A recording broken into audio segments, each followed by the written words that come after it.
Kantara prequel ని వెంటాడుతున్న విషాదాలు. Matter ఏంటంటే Kannada crazy hero director Rishab Shetty నటించి తెరకెక్కించిన ఫాంటసీ యాక్షన్ ఎంటర్టైనర్ కాంతారా 2022లో కన్నడతో పాటు తెలుగు, తమిళ, మలయాళ, హిందీ భాషల్లో విడుదలైన సంచలన విజయం సొంతం చేసుకుంది. వరల్డ్ వైడ్ గా ఈ సినిమా 450 కోట్లకు మించి వసూళ్లను రాబట్టి ట్రేడ్ వర్గాల్ని ఆశ్చర్యానికి గురిచేసింది. ఈ మూవీకి ప్రేక్షకుల నుంచి లభించిన అనూహ్య స్పందనని దృష్టిలో పెట్టుకుని చిత్ర బృందం దీనికి ప్రీక్వెల్ ని ప్లాన్ చేసింది. రిషబ్ శెట్టి నటిస్తూ ఈ ప్రీక్వెల్ ని తెరకెక్కిస్తున్నాడు.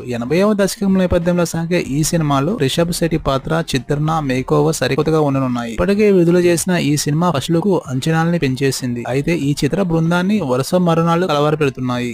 అసలు కాంతారా 2 విషయంలో ఏం జరుగుతుంది, ఎందుకు ఇలా వరుస మరణాలు సంభవిస్తున్నాయనే చర్చ మొదలైంది. మే 12న ఈ సినిమాలో హీరో రిషబ్ శెట్టికి స్నేహితుడిగా నటిస్తున్న రాకేష్ పూజారి గుండెపోటుతో మృతి చెందడం టీమ్ హీరో రిషబ్ శెట్టిని షాక్ గురి చేసింది. కాంతారాని ఓ యజ్ఞంలా పూర్తి చేయాలని ప్లాన్ చేసుకున్న రిషబ్ శెట్టికి ఇలా షూటింగ్ దశలోనే వరుస మరణాలు సంభవిస్తున్నాయి.